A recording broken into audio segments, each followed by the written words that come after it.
الرحمن الرحیم سورہ بقرہ سے آج ہم آغاز کریں گے۔ پچھلی دفعہ میں نے تھوڑا سا اس کے تعارف میں مضامین کے حوالے سے بات کی تھی کہ سورہ بقرہ میں کن موضوعات یا مضامین پر بات کی۔ سورہ بقرہ جو ہے وہ قرآن پاک کی سب سے طویل سورت ہے، جس میں 286 آیات ہیں، 40 رکوع ہیں اور تقریباً یہ 2.5 پاروں پر مشتمل ہے۔ اس سورہ پاک میں جو مجھے ابتدائی طور پر بہت زیادہ چیز جس نے انسپائر کیا، سمجھ آئی، پڑھی تو بہت دفعہ تھی، ابتدائی آیات سورہ بقرہ کی تقریباً سبھی کو زبانی یاد ہے۔ تو میں جب یہاں اپنے لوکل لوگوں سے بات کرتا تو وہ کہتے ہیں کہ یہ جن ہم یہود و حنود کی یا عیسائیوں کی ہم سے بات کرتے ہیں کہ وہ قرآن سے، حدیث سے، آپ صلی اللہ علیہ وسلم کی شخصیت سے بڑے انسپائر ہیں، تو اگر وہ اسلام سے اتنے متاثر ہوتے ہیں تو پھر مسلمان کیوں نہیں ہو جاتے، ایمان کیوں نہیں لے آتے؟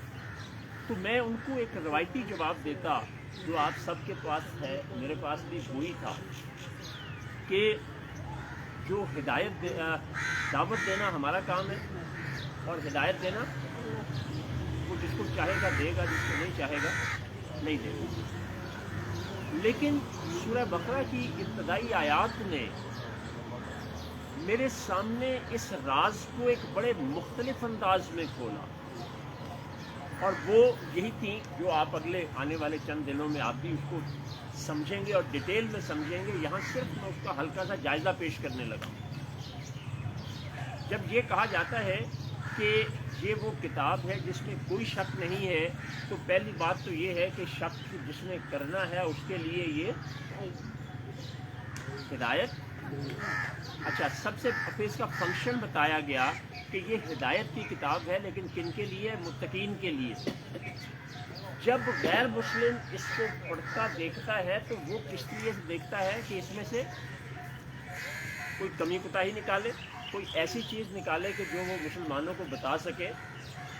ابھی ایک بہت بڑا پادری، بہت ہی نمایاں نام رکھنے والا، جس کا کہ جیسے آپ یہ کہیں کہ حرمین کے جو ائمہ ہیں، امام یا خطیب ہیں، ان میں سے کوئی خدا نہ خواستہ کسی دوسرے دین میں چلا جائے، تو اس نے بھی بتایا کہ میں نے قرآن کو جب پڑھ کے سمجھنا شروع کیا تو ابتدائی طور پہ اس سے ہدایت لینا مراد نہیں تھا، بلکہ یہ تھا کہ کس طرح سے میں اس میں سے کوئی ایسے نکات ڈھونڈوں جو کہ مسلمانوں کے ساتھ دلیل میں بات کرتے ہوئے اس کو میں سامنے لا سکوں۔ تو اسی طرح سے پھر متقین کی نشانیاں بتائی گئیں کہ وہ ایمان بالغیب رکھتے ہیں۔ دوسرے مذاہب کے لوگ جب اس کو پڑھتے ہیں تو ان کے پاس ایمان بالغیب ہوتا ہی نہیں، پھر وہ نماز کو قائم کرتے ہیں، ان کے لیے ہدایت ہے، اللہ کے دیے ہوئے رزق میں سے خرچ کرتے ہیں، ان کے لیے ہدایت ہے، آخرت پہ ایمان رکھتے ہیں، باقیوں کے لیے نہیں۔ تو اسی دن مجھے اس چیز کی بھی حقیقت میرے سامنے واضح ہوئی کہ اللہ کہتا ہے نا، میں اپنی آیتیں کھول کھول کر بیان کرتا ہوں تو آپ دیکھ لیں۔ تو اس نے کہا کہ یہ کتاب ہدایت ہے، کن کے لیے ہے؟ متقین کے لیے۔ تو پھر متقین کی نشانیاں بھی اس نے بڑی تفصیل سے بتا دی، باقیوں کے لیے نہیں۔ اور یہ جو الف لام میم آپ دیکھ رہے ہیں، یہ پہلی آیت ہے، اور ان کو حروف مقطعات کہتے ہیں، قطع کیے ہوئے۔ ان کو آپ نے اکٹھا نہیں، الگ الگ ہی ادا کرنا ہوتا ہے۔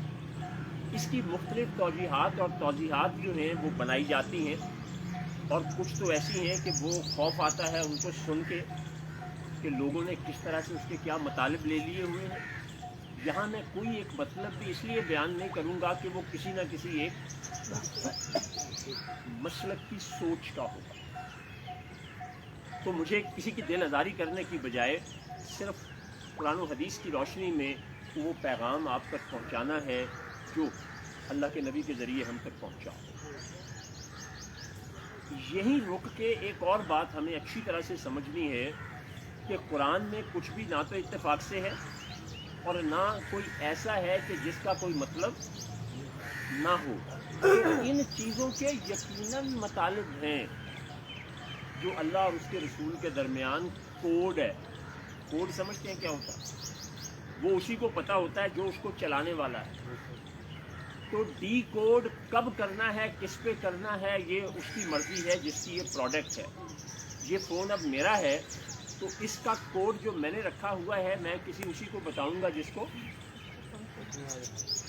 مجھے دینا ہے. اگر یہ مجھے نہیں دینا تو پھر میں اس کی باقی چیزیں تو بتا دوں گا، دیکھنے کے لیے بتا دوں گا، جس سے جتنا تعلق ہے اتنی دیر کے لیے میں اس کے ہاتھ میں پکڑا کے اس کو اس تک محدود ایکسیس دے دوں گا.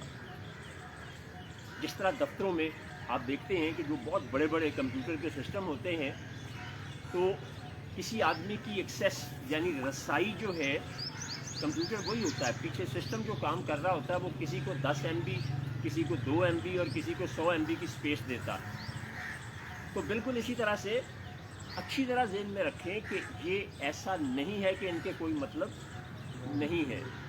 دوسرا ایک اور بڑی عام بات ذہن میں رکھنے والی ہے کہ قرآن کا نزول جس زمانے میں ہوا وہ زمانہ وہ تھا کہ جہاں جب اس مکہ کی سرزمین میں 100 کیا 20 لوگ بھی ایسے نہیں تھے جو لکھنا اور پڑھنا دونوں جانتے. تو اس لیے کوئی ایسی زبان اس میں استعمال نہیں کی گئی جو اس وقت کے لوگوں کو سمجھ نہ آئے. یہ ضرور ذہن میں رکھیے، کیونکہ یہ باتیں جو میں اب آپ سے کر رہا ہوں اگر آپ ذہن میں نہیں رکھیں گے تو ہم آگے چل کے جس طرف میں آپ کو لے کے چلنا چاہتا ہوں کہ قرآن جو ہے کتنا مبین ہے، کتنا واضح ہے اور کتنا ایزی ٹو انڈرسٹینڈ ہے، کتنا آسان ہے سمجھنے کے لیے، وہ بات میں آپ تک لا نہیں سکوں گا. آپ سب فی زمانہ جس جدید دور میں رہتے ہیں اور پڑھے لکھے بھی ہیں، جبکہ وہ زمانہ وہ تھا کہ جب 100 لوگ کیا 20 لوگ بھی پڑھے لکھے نہیں تھے. تو اس لیے قرآن میں کوئی ایسی چیز آ جائے جس میں ابہام ہو تو اس کے اوپر تو وہ لوگ 10,000 طرح کے اعتراضات کر دیتے جو کفار مکہ تھے، مشرکین تھے.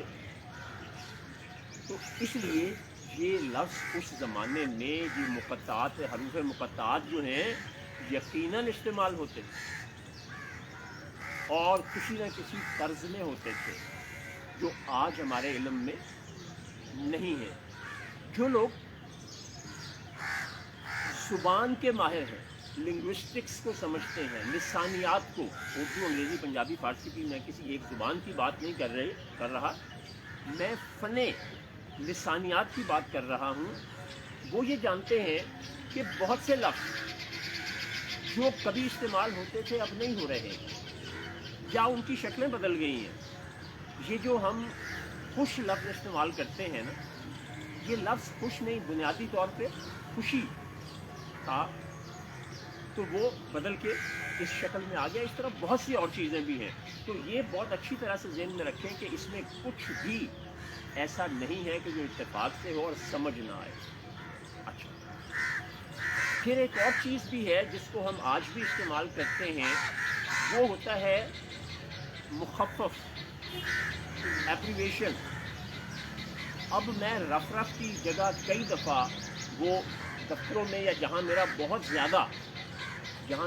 زیادہ کاغذی طور پہ عمل دخل ہوتا ہے، ذکر ہونا ہوتا ہے، تو وہ کیا کرتے ہیں RR لکھ دیتے ہیں. کیا کرتے ہیں؟ RR. اب عام آدمی کو تو نہیں پتا، لیکن جو اس دفتر کے لوگ ہیں، اس سسٹم کے لوگ ہیں، ان کو تو پتہ ہے نا کہ RR کیا ہے. تو اس طرح سے یہ حروف مقطعات جو ہیں اچھی طرح ذہن میں لائیے کہ اس وقت یہ استعمال میں تھے جو آج ہم نہیں جانتے ہیں.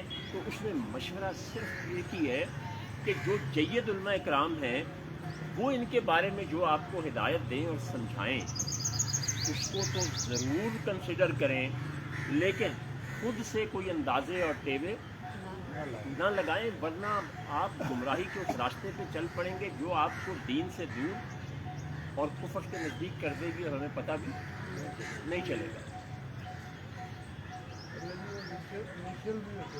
جی اچھا، پھر اس کے بعد جو ہے نا ایک پورے سگنیچرز ہوتے ہیں، ایک انیشلز ہوتے ہیں. اب انیشل میں اس زمانے میں جو آزاد ہوتا تھا مرد یا عورت، اس کے اگر انیشل یعنی اس کے نام کا مخفف جو ہے وہ اس کا پہلا حرف لیا جاتا تھا. اس کے نام کا پہلا حرف لیا جاتا تھا، اور غلام جو ہے اس کے نام کا آخری حرف جو ہے وہ بطور انیشل یا مخفف لیا جاتا تھا۔ یہ جو رقو کے اوپر عین ہے، کبھی ہم نے غور کیا کہ رقو کا لفظ تو شروع حرف کس سے ہوتا ہے؟ را سے، اور یہ اس کے اوپر عین، یہ کیوں ہے؟ یہ ایک روایت کے مطابق حضرت عمر صدیق حضرت عمر فاروق رضی اللہ تعالیٰ عنہ جو ہیں، یہ ان کے نام کا مخفف ہے، اور یہ عمل چونکہ انہی کے وقت میں ہوا تو اس لیے اس کے اوپر عین لکھا جاتا ہے۔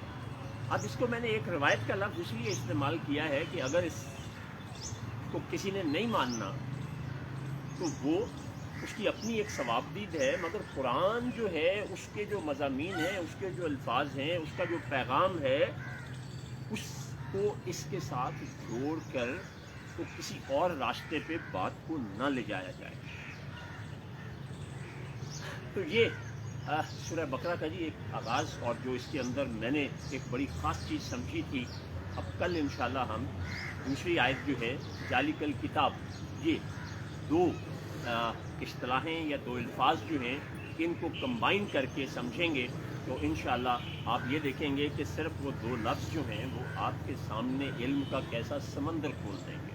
بہت شکریہ۔